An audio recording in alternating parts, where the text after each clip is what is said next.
ये सारी प्रार्थना तेरे इकलौते बेटे यीशु के नाम में मांगते हैं, आमीन। उत्पत्ति 3 उसका 8वां वचन हम पढ़ेंगे। पुराना नियम बाइबल की पहली किताब, जो कि बड़ी बाइबल में होगी, छोटी में नहीं होगी। छोटी बाइबल आपको फ्री में दी जाती है, उसके कोई पैसे नहीं। आपको बड़ी बाइबल खरीदनी है तो आप जब अमन बाहर बैठता है तो उसको आप बोल सकते हो, वो आपको बाइबल दे देगा। जो पैसे होंगे वो आपको बता देगा। छोटी बाइबल फ्री में होती है, उसके कोई पैसे नहीं लेते। और आपको पूरी बाइबल पढ़नी जरूरी है, तब तक छोटी लेके बैठे रहो। उत्पत्ति 3 उसका 8वां वचन हम पढ़ेंगे।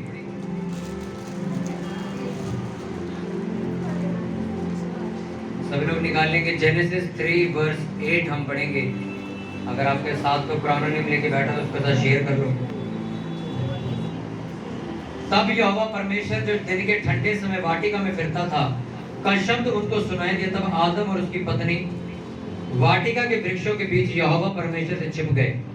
तब यहोवा परमेश्वर ने पुकार कर आदम से पूछा, तू कहाँ है? उसने कहा, मैं तेरा शब्द बारी में सुनकर डर गया, क्योंकि मैं नंगा था इसलिए छिप गया। उसने कहा, किसने तुझे बताया कि तू नंगा है? जिस वृक्ष का फल खाने को मैंने तुझे मना किया था, क्या तूने उसका फल खाया है? आदम ने कहा, जिस स्त्री को तूने मेरे संग रहने को दिया है, उसी ने उस वृक्ष का फल मुझे दिया और मैंने खाया। तब यहोवा परमेश्वर ने स्त्री से कहा, तूने ये क्या किया है? स्त्री ने कहा, सर्प ने मुझे बहका दिया, तब मैंने खाया। सब बोलो आमीन। एक बात आप सोचो, मेरे साथ आप रिपीट करना। इसमें क्या लिखा कि तब यहोवा परमेश्वर ने पुकार कर आदम से पूछा, तू कहाँ है? हालेलुया। एक बात मैंने आपको वेडनेसडे को बताई थी, जिसमें मैंने आपको बताया था कि जैसे आपके शब्द होंगे, जैसा आपका अंगीकार होगा, वैसा आपके लिए होता चला जाएगा। आपकी जबान ये डिसाइड करेगी कि आप कहां तक जाओगे, कहां तक जाके रुक जाओगे। कौन डिसाइड करेगा? आपकी जबान। लेकिन जिस तरह घोड़े के ऊपर एक लगाम लगाई जाती है, क्या करने के लिए? उसके पूरे शरीर को क्या करने के लिए? घुमाने के लिए। उन्हीं सामने आ जाओ। ऐसा अंग है जो बात सुलझा भी सकता है और बात को बिगाड़ भी सकता है। लेकिन अगर आप अपनी जबान को काबू में नहीं कर सकते तो फ्यूचर आपका कहां जाएगा ये भी आप कभी काबू नहीं कर सकते। हालेलुया। बहुत सारे लोग जिनको आज ये लगता है कि भाई परमेश्वर ने सबके साथ भेदभाव किया है, या परमेश्वर डिसाइड करेगा कि भाई ये ज्यादा बढ़ेगा या ये ज्यादा घट जाएगा, या ये बस थोड़ा ही काम करेगा या ये ज्यादा काम करेगा। नहीं, बाइबल में लिखा है ये सारी ताकत मैंने किसके हाथ में दी है? तुम्हारे हाथ में। क्योंकि लिखा, मजदूर अपनी मजदूरी को क्या करेगा? पाएगा। अब जब परमेश्वर ने मजदूर वर्ड यूज किया तो इसका मतलब क्या हुआ? अब सब कुछ तुम्हारी मेहनत पर डिपेंड करता है, सब कुछ तुम्हारे कर्मों पे, तुम्हारे विश्वास पे, तुम्हारे चाल चलन पर डिपेंड करता है कि तुम कहां तक जाओगे और कहां तक नहीं जाओगे। हालेलुया। बहुत सारे लोग हैं जो अपनी जबान को काबू में नहीं रखते। वो प्रार्थना करवाने के बाद भी ये शब्द बोलते कि देखेंगे क्या होगा। आप उनके लिए प्रार्थना कर दो, उनके लिए लेहन भी कर दो, उनके लिए आप कुछ भी कर दो, तब भी वो घर जाके क्या बोलेंगे? हाँ अभी तो होके आए हैं, देखते हैं क्या होता है। कितनों को समझ आ रही? पर कुछ लोग ऐसे जो राजा जैसे यीशु मसीह के पास आके कहते कि मेरे बेटे की मौत होने से पहले मेरे साथ चल। यीशु मसीह ने कहा, जा तेरा पुत्र जीवित है। और बिना उसने बहस करे वहां से अपने घोड़े पर बैठा और वापस मुड़ गया। और रास्ते में उसको पता लगा कि उसका बेटा जो मरने वाला था वो जीवित है, वो बच चुका है। आज के लोगों को आप बोलो कि हम जी घर नहीं आ सकते, आप फोन पे प्रे करा लो, उनका मुंह देखना थोड़ी देर बाद, यार पास्टर जी घर नहीं आए। आपका विश्वास अगर नहीं है तो कोई, मैं कहता हूं भविष्यवक्ता भी आपके घर आ जाएगा, कुछ उद्धार नहीं हो सकता। क्योंकि उसके जाने के बाद तुमने बोलना यही है, समझ नहीं है कुछ, पता नहीं क्या होना है। हालेलुया। कितनों को समझ आ रही है? लेकिन जबान एक ऐसी चीज है जिसको कभी काबू नहीं किया जा सकता। जबान एक ऐसी चीज है जिसको कभी कंट्रोल नहीं किया जा सकता। लिखा जिसको काबू में लाना जानता है वो इसका फल खाएगा। जबान के हक में क्या है? जीवन और मृत्यु। कोई व्यक्ति गलत शब्द बोल के अपने बच्चे खराब कर लेता है और कोई अपने बच्चों को अच्छे शब्द बोल के उनकी जिंदगी बचा लेता है। हालेलुया। बहुत सारे लोग आपको मिलेंगे जो अपने बच्चों को टफ्फर बोलते हैं। अब उनके बच्चे जब एक्चुअल में टफ्फर बनते हैं तो वो कहते हैं जी हमारे बच्चों के साथ ऐसा क्यों हो रहा है। हालेलुया। तुम क्या बोलते हो अपने परिवार में, अपने लोगों को, अपनी कमाई को क्या बोलते हो? ऐसी कोई भी कारीगरी, ऐसा कोई भी काम इस दुनिया में नहीं है जिस काम में आप घुसो और ये कहो इस काम में पैसा नहीं, मैं उसी काम में आपको करोड़पति दिखा दूंगा अभी।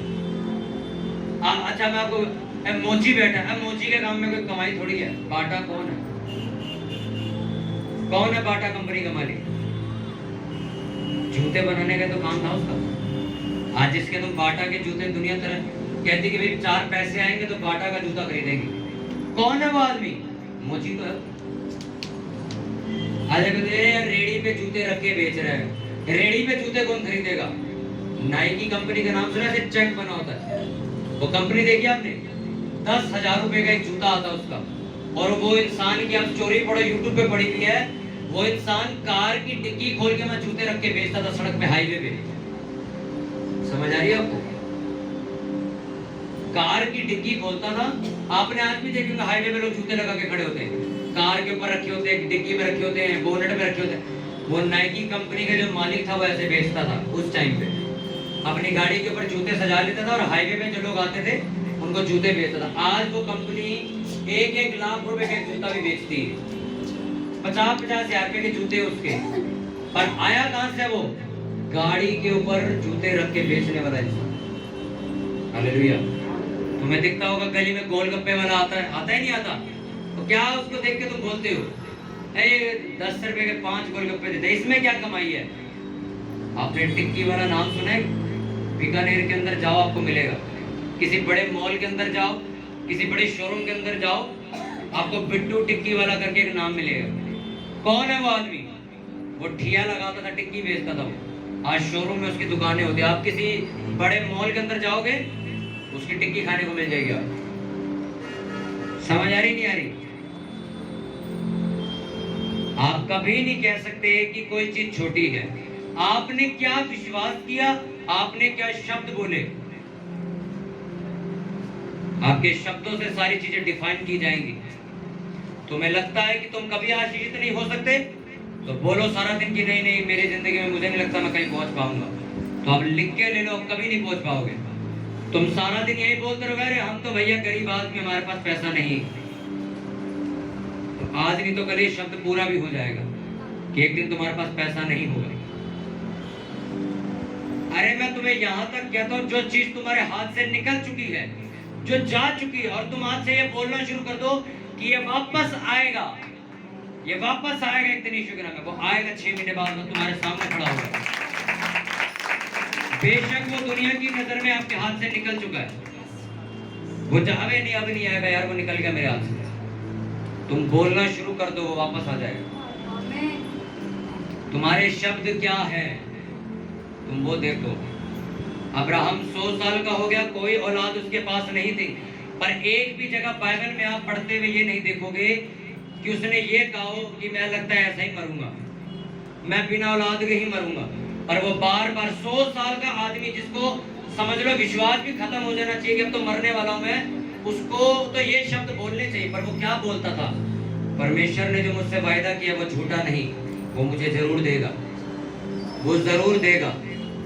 100 साल की उम्र जब कंप्लीट हुई उसको बेटा पैदा हुआ, और जो वायदा उससे किया था कि मैं तेरे वंश को तारों के समान इतना कर दूंगा कि गिन नहीं पाएगा कोई, आज उतने ही आप सोच रहे दुनिया में लोग हैं कि आज गिन नहीं पाओगे। कितनों को समझ आ रही है?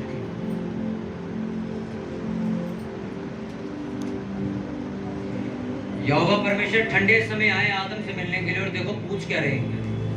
ध्यान से समझना, आपने 50 बार इसको पढ़ा होगा, पर आज मैं आपको एक चीज समझाऊंगा इसके अंदर। तब यहोवा परमेश्वर जो दिन के ठंडे समय वाटिका में फिरता था का शब्द उनको सुनाई दिया, तब आदम और उसकी पत्नी वाटिका के वृक्षों के बीच यहोवा परमेश्वर से छिप गए। तब यहोवा परमेश्वर ने पुकार कर आदम से पूछा, तू कहाँ है? उसने कहा, मैं तेरा शब्द बारी में सुनकर डर गया, क्योंकि मैं नंगा था इसलिए छुप गया। उसने कहा, किसने तुझे बताया कि तू नंगा है? जिस वृक्ष का फल खाने को मैंने तुझे मना किया था, क्या तूने उसका फल खाया है? आदम ने कहा, जिस स्त्री को तूने मेरे संग रहने को दिया, उसी ने इस वृक्ष का फल मुझे दिया और मैंने खाया। तब यहोवा परमेश्वर ने स्त्री से पूछा, तूने ये क्या किया है? स्त्री ने कहा, सर्प ने मुझे बहका दिया, तब मैंने खाया। सुनो, आप क्या कर रहे हो ये परमेश्वर को पता है। आप इस वक्त कहां बैठे हो, क्या खा रहे हो, क्या पी रहे हो, सब कुछ परमेश्वर को पता है। तब भी आके वो कैसे पूछ रहे, जैसे एक बच्चे की तरह कि उसको पता ही नहीं है कुछ। तू क्यों छुप रहा है? तू नंगा क्यों है? तेरे को किसने कहा तू नंगा है? अच्छा, परमेश्वर को नहीं पता इन लोगों ने क्या किया नीचे? बताओ। तुमने, मैं कहता हूँ, बाइबल में लिखा, जो तुम अंधकार में करते हो वो उजियाले में दिखाएगा। तो यानी कि अंधकार में, जब तुम अंधेरे में घुस के गलत काम करते हो, वो भी उसको पता है। तो जब आदम और हवा ने इतना बड़ा पाप किया, तो परमेश्वर आके ऐसे अनजान तरीके से क्यों पूछ रहा था, ये तुम छुप क्यों रहे हो? तुमने फल खाया है क्या? परमेश्वर को नहीं पता कि फल खाए ना। आपने इसको 50 बार पढ़ा, पर कभी लोग ये नहीं समझते कि परमेश्वर ने पूछा क्यों। यीशु मसीह के पास कोढ़ी आया प्रार्थना करवाने के लिए। अच्छा, यीशु मसीह को नजर नहीं आ रहा है इसको क्या चाहिए?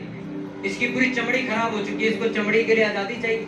पर यीशु मसीह उससे पूछ रहे, क्या चाहिए तुझे? कहता है, तू चाहे तो मैं शुद्ध हो सकता हूँ। तो कहता है, ठीक है, हो जा। दो अंधे आए यीशु मसीह के पीछे शोर मचाते हुए। अब अंधा आके क्या मांगेगा यीशु मसीह से? क्या मांगेगा? यीशु मसीह पूछ रहे, क्या चाहिए? ऐसा क्यों करता है परमेश्वर बार बार? कि वो पूछता है आपसे, उसको ऐसे करता है उसको कुछ पता नहीं हो गया। तो तूने फल क्यों खाया? तेरे को मना? अच्छा, परमेश्वर को नहीं पता, इसको शैतान ने भगा दिया। तूने फल किसके कहने पे खाया? परमेश्वर पूछताछ ऐसे करे जैसे परमेश्वर को कुछ नहीं पता।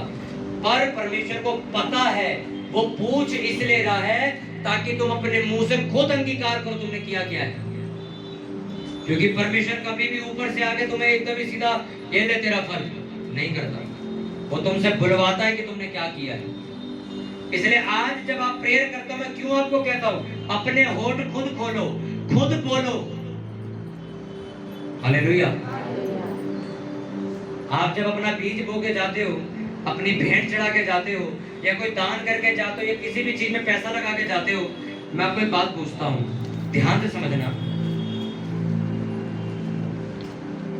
कि आप जो पैसा लगा के, मैं आपको क्यों कहता हूं कि बार बार वचन से प्रेयर करो कि प्रभु देख, मैं तेरे भवन में भेंट दे के आया हूं, ऐसा करके मैंने तुझे परखा है, तू मेरी जिंदगी में भी बरकत करेगा, देख मैं देख। ये बुलवा क्यों रहा है वो आपसे? ताकि जब कल को वो आपको दे तो आपको ये बात पता हो कि मैंने कुछ किया था ऐसा, इसका वजह से मेरे को फल मिला। इस सिस्टर की आप गवाही सुन रहे थे, इनको अपनी जमीन मिली मकान बनाने के लिए। ये क्यों बुलवा रहा है इनसे गवाही परमेश्वर? ताकि आपको समझ आ सके बेखामा खामा उसको ऐसा कुछ नहीं मिला, उसने कुछ बोया है जिसकी वजह से मिला है। हालेलुया। कितनों को समझ आ रही बात है? आ रही है समझ के? नहीं आ रही? हालेलुया। आप चर्च आ गए, आपने यीशु मसीह को जान लिया, ओके, आपने बैप्टिज्म भी ले लिया, ठीक है, पर जब तक आपने अपने मुंह से अंगीकार करके माफी नहीं मांगी, आपकी माफी अभी रुकी पड़ी। बहुत सारे लोगों के बंधन इसलिए उन्होंने अपने मुंह से कभी माफी नहीं मांगी। पास्टर ने कहा माफी ठीक है, माफी मां ठीक है। परमेश्वर चाहता है कि तुमने जो जो काम कर्म कांड किए उसको डिटेल में बता के माफी मांगो। हालेलुया। कैसे? परमेश्वर, मैं जब तुझे नहीं जानता था, मैं इस जगह पर जाता था और मैं ऐसे ऐसे काम करता था, मैं ये सामान खरीदता था और ये खाता था, पर परमेश्वर आज मुझे पता लगा कि ये पाप है, मैं इस पाप की तुझसे माफी मांगता हूं, मैं दोबारा ना करने का तुझसे वायदा करता हूं। जब तक तुम इस लहजे से माफी नहीं मांग लेते, तब तक बहुत से बंधन तुम्हारे खुल नहीं सकते। इसलिए उसने कहा, जबान के हक में क्या है, जबान के वश में तुम्हारा जीवन फंसा हुआ है। लिखा, धार्मिकता विश्वास से, उद्धार अंगीकार से होता है। उद्धार का मतलब साल्वेशन, साल्वेशन का मतलब जिंदगी का बदल जाना। कब बदलेगा? जब तुम मुंह से शब्दों में बात करोगे परमेश्वर से। परमेश्वर को पता था इन्होंने फल खाया, इसलिए इनको पता लग चुका कि ये नंगे और ये छुपे फिर रहे हैं। परमेश्वर ने आके उनसे खुद पूछा, अपने मुंह से बक क्या किया तूने? तुम आज क्या करके जाओगे? जो तुमने पाप किए हैं अपना मुंह खोलोगे और बता के जाओगे परमेश्वर को, और माफी मांगोगे एक एक पाप की। लोग बड़े सियाने हैं कि ये 100 पाप है, एक छोटी सी परमेश्वर में माफ कर, ठीक है चलो। आपको बोल के माफी मांगनी, उसको सारी चीजें बतानी, हमने क्या क्या किया। एक चुगली भी की है तो वो भी बतानी है उसे, और फिर माफी मांगनी। तुमने क्या देखा अपने फोन में, क्या गंदी पिक्चरें देखी तुमने, उसको बताओ। प्रभु मैं कल रात को बैठा था, मैं अकेला बैठा था, मेरा मन में मेरे को अटैक हुआ, मैंने फोन खोला, मैंने गंदी पिक्चरें देखनी शुरू कर दी, परमेश्वर मुझे क्षमा कर, ये तेरी नजर में पाप है, क्योंकि तूने लिखा पवित्र बनो। तुम्हें अपना काम जो तुमने किया है बताना है उसको आज से, क्योंकि वो अनजान की तरह तुमसे पूछता रहेगा क्यों तेरी जिंदगी में इतने ट्रबल। उसको नहीं पता कि क्यों तुम्हारी जिंदगी में दुख है। प्रभु मैं तेरे भवन में नहीं जाता हूँ, मैं पैसे पे ज्यादा ध्यान देता हूँ, प्रभु मुझे क्षमा कर। अंगीकार, मुंह से निकले शब्द तुम्हारी जिंदगी बनाएंगे। तुम क्या बोलते हो? तुम्हारे घर वालों ने उद्धार नहीं पाया, आज से बोलना शुरू करो कि मैं और मेरा घराना प्रभु तेरे भवन में आएंगे सेवा करने, मैं और मेरा घराना तेरे नाम में बपतिस्मा लेंगे जल्दी यीशु मसीह के नाम में। तुम जैसा बोलोगे वैसा होगा। प्रभु आज जो मेरा हस्बैंड खुदावंद तेरे भवन में नहीं आता, मैं विश्वास करके आज ये बोलती हूँ रोज सुबह उठ के कि मेरा पति तेरे आगे घुटने टेक देगा, वो नशे छोड़ देगा और हम तेरी सेवा करेंगे।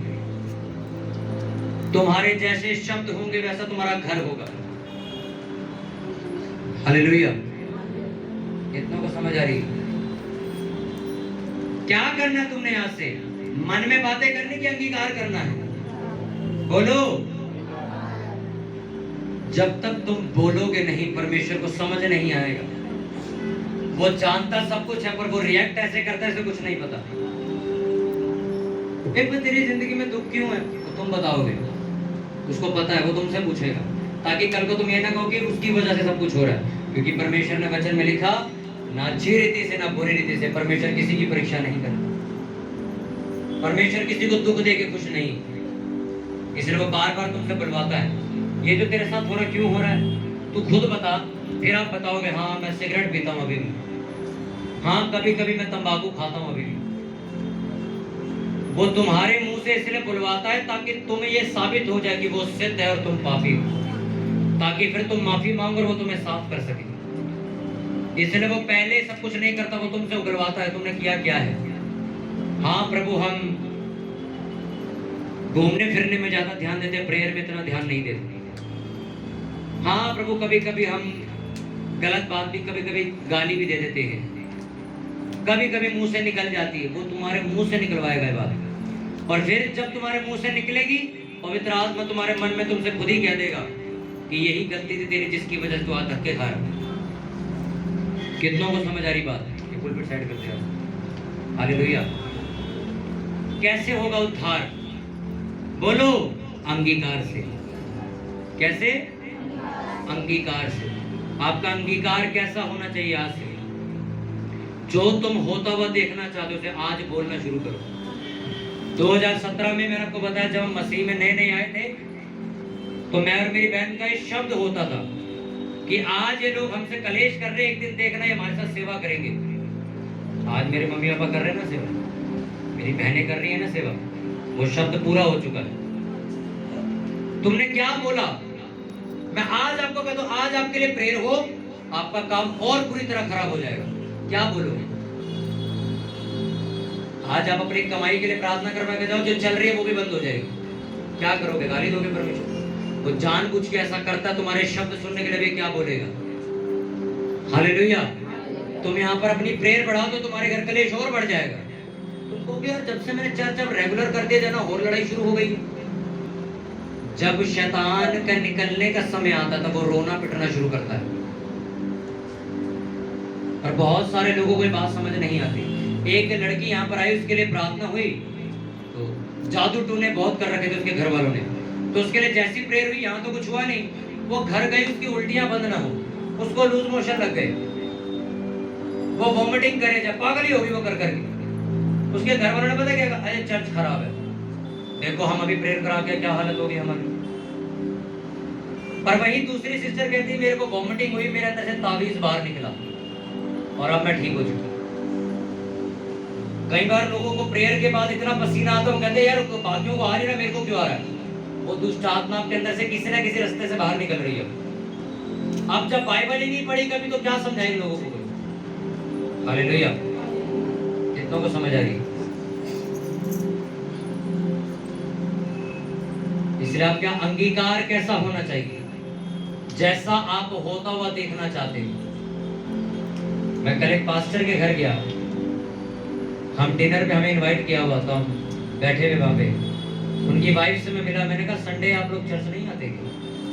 वो पास्टर मतलब मेरे को बता रहे, कह रहे मेरी वाइफ तो मायके चली जाती है। तो मैंने उनकी वाइफ से मिला, मैं कहा ऐसा क्यों करते हो? आपके हस्बैंड पास्टर हैं, आप मायके चले जाते हो, ये क्या तरीका हुआ? बच्चों को भी ले जाते हो। तो मैंने उनको एक बात समझाई, मैंने कहा अगर सेवा करनी है तो पूरा समर्पण करके करो, नहीं तो पीछे हट जाए, नाटक करने की जरूरत नहीं। कहते नहीं वहां जाना भी जरूरी, तो मैं कहा तो वहीं जाओ, सेवा बंद कर दो। मैं वहां बैठा हूं तो मैंने बहुत सारी चीजें बताई, यही वाली। आपको पता, जब आपके अंगीकार खराब हो जाते हैं, जब आपके शब्द बिगड़ने लग जाते हैं, आपके घर बिगड़ने लग जाते हैं। अपने बच्चों के लिए आप रोज बोलो कि ये परमेश्वर की सेवा करेंगे, ये बड़े अफसर बन के खड़े होंगे, ये बड़ी बड़ी पदवियों पर बैठेंगे जाके। आपका लड़का भले ही मैं कहता हूँ 100 में से 30% ठीक भी हो चुका, तब भी आप रोज हले भी नशा कर रहे, बहुत नशा कर रहे, बोलते रहो करते रहो, बेड़ा करो उसका। जो तुम बोलते रहोगे, यीशु मसीह ने कहा मैं तेरे मुंह के फलों का सिरजनहार हूं, जैसा तुम बोलोगे वैसा मैं कर दूंगा। तुम्हारे बच्चे नशेड़ी हैं तो बोलो नहीं, ये नशेड़ी नहीं है, ये परमेश्वर के पवित्र याजक हैं, ये परमेश्वर के पवित्र लोग हैं। शैतान तो यही चाहता है कि आप गलत बोलो अपने लोगों को, अपने परिवार को गलत बोलो। बहुत सारे लोग चर्च खत्म होती बाहर खड़े होते कहते यार पास्टर जी ने हाथ रख के प्रेयर नहीं करी, बड़ी चर्च में चलेंगे इस बार। अंगीकार। एक वो भी लेडीज है जिसने कहा मैं धागा छू लूंगी ठीक हो जाऊंगी, और सोचो तुम यीशु मसीह के पास बैठ के भी ठीक नहीं हुए। वजह क्या थी? सिर्फ यीशु मसीह ने उसको कहा तेरे विश्वास ने तुझे चंगा किया। किसने? तेरे विश्वास ने, तेरे जो तेरा विश्वास था। पतरस की परछाई से जिन्होंने ठीक होना था वो ठीक हो जाते थे। हालेलुया, कितनों को बात समझ आई?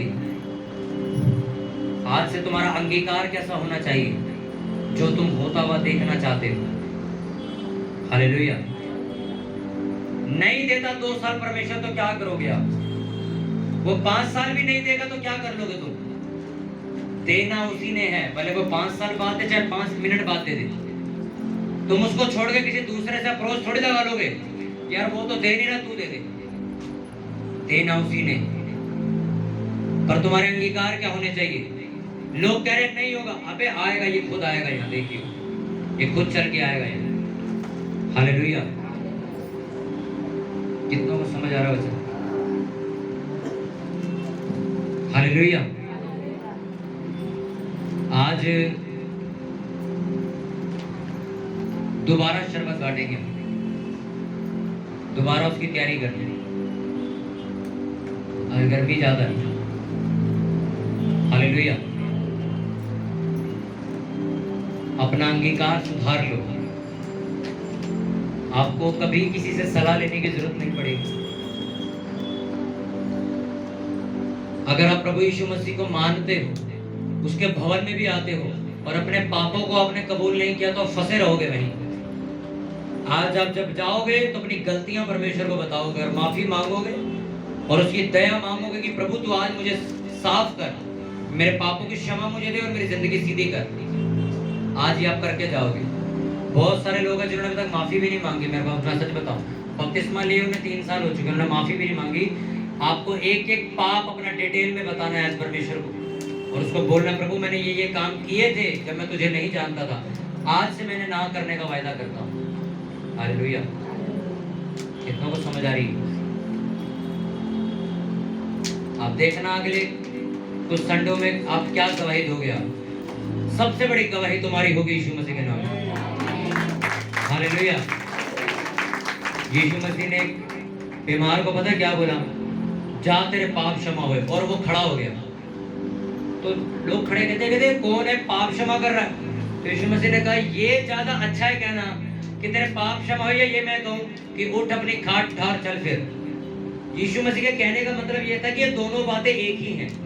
अगर इसके पाप क्षमा हो गए तो ये बीमारी से वैसे आजाद हो जाएगा। मैं ये बोल दूंगा कि बीमारी से आजाद हो जाए तो भी नहीं आजाद हो जाना।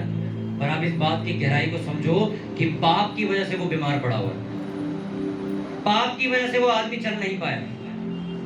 यीशु मसीह ने जब 38 साल के लंगड़े को जो चल नहीं सकता था उसको जब खड़ा किया तो उसको पता क्या बोल के भेजा, दोबारा पाप मत करिए, कहीं इससे भी बुरी बीमारी तुझ पे आ पड़े।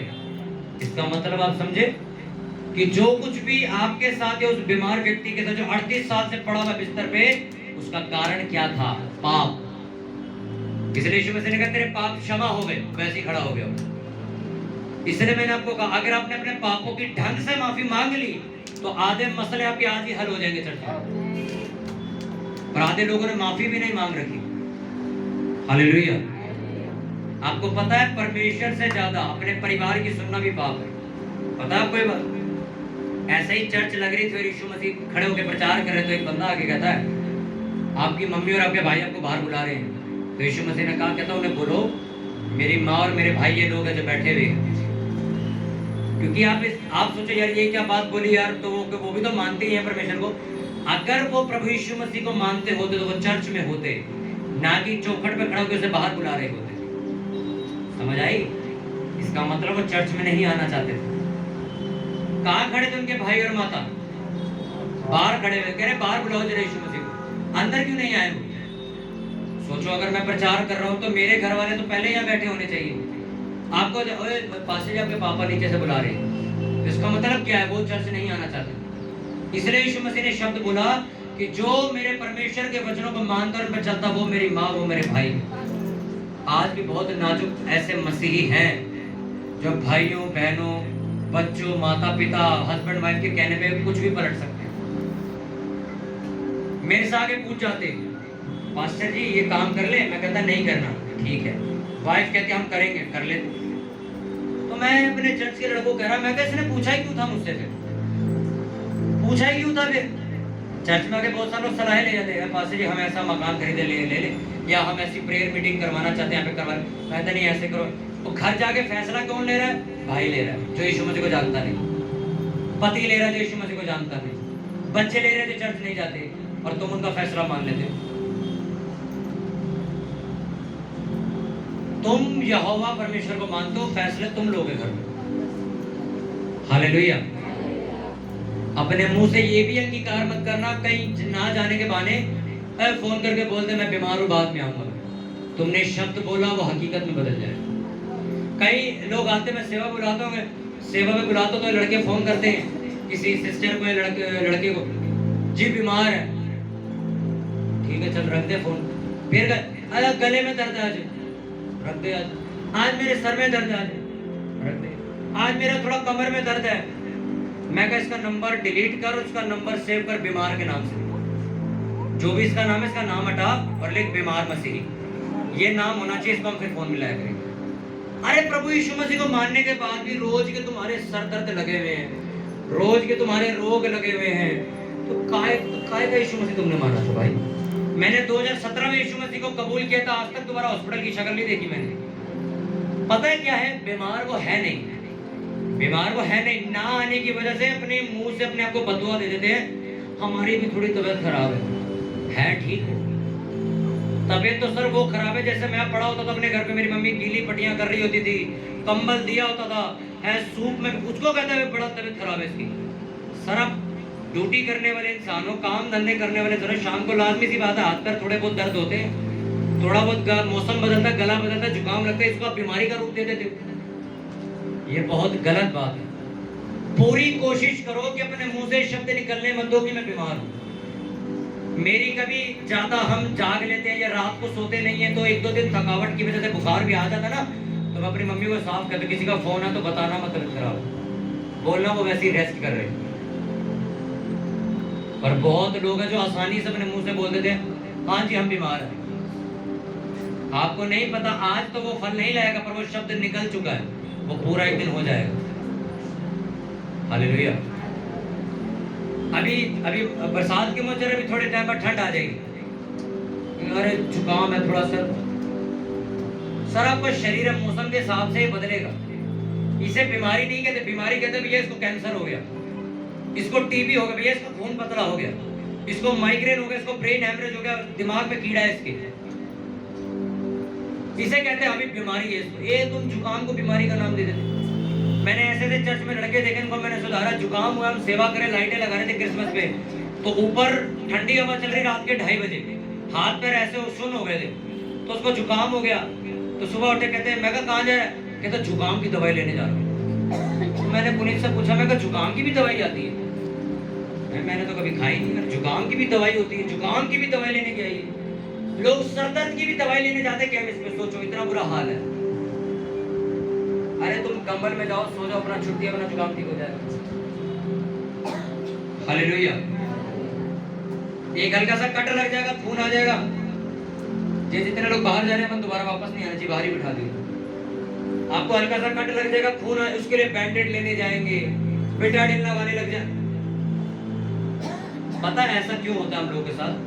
हम लोग ऐसे माहौल से हैं जहां बीमार रहते थे, 24 घंटे हम बीमार रहते थे। इसलिए आज से आपको क्या करना है? अंगीकार बदलना है। क्या बदलना है? अंगीकार। तुम्हारे शब्द बदले हुए होने चाहिए। हालेलुया। मैंने आपको क्या कहा, एक पास्टर ने कहा था, यहाँ 10-15 लोग आते हैं चर्चों में जहांगीरपुरी के, ये रेगिस्तान है, यहाँ कभी नहीं चर्च बन सकती। यहाँ तो 10-15 लोग आ जाए, क्रिसमस पे 50 आ जाए, बस बहुत है। यही होती बस यहाँ मसीह के लिए। मैंने बोलना शुरू किया, प्रभु हम सबसे बड़ा गठ करेंगे, यहाँ पे हम सबसे बड़ा ये करेंगे, हम सबसे बड़ा वो करेंगे, सबसे बड़ा ये करेंगे। आज कर रहे हैं ना। तुमने खुद अपने चर्च पे बद्दुआ रिलीज कर दी कि हमारा चर्च तो हमें नहीं लगता कभी बढ़ पाएगा, हम तो गली के अंदर बैठे हैं भाई, हमें नहीं लगता हम कभी पास्टर जी के साथ मिलकर सेवा कर पाएंगे। जो तुमने बोला वो हो जाएगा। हालेलुया। क्या बोलना है याद से? जो तुम होता हुआ देखना चाहते हो। अपने हाथों को उठाओ, अपनी आंखों को बंद करके परमेश्वर से बोलो, प्रभु मेरे मुंह पे अपना पैरा बिठा, कि मेरे मुंह से सिर्फ वही बात निकले जो मेरी जिंदगी में आशीष को लेके आए। तू चाहता है कि मैं अपने मुंह से अपने पापों का अंगीकार करूं, खुद तुझे बताऊं अपनी सारे मसलों को। तो प्रभु मेरी जबान को खोल दे, मेरे मन को खोल दे प्रभु, मेरे अंगीकार सही हो, मैं जो बोलूं वो बोलूं जो बाइबल मुझे बोलने के लिए कहती है। प्रभु मैं कोई भी गलत शब्द अपने मुंह से ना निकालूं। ऊंची आवाज में प्रार्थना करो अपने होठों को खोल के।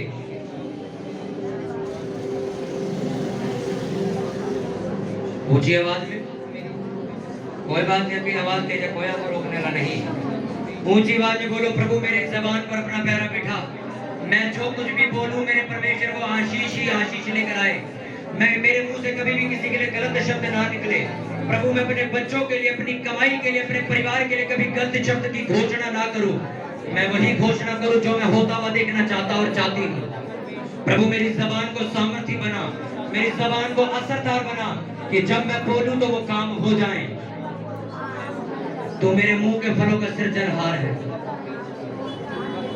प्रभु मेरे मुंह से निकलने वाले हर एक अच्छे शब्द को तू बना, और हर एक गलत शब्द को हम कैंसिल करते हैं यीशु मसीह के नाम में। प्रभु यीशु मसीह के सामर्थ्य नाम में हमें प्रार्थना करते हैं। सब बोले जोर से आमीन। जोर से हालेलुया बोले, ऊंची आवाज में हालेलुया।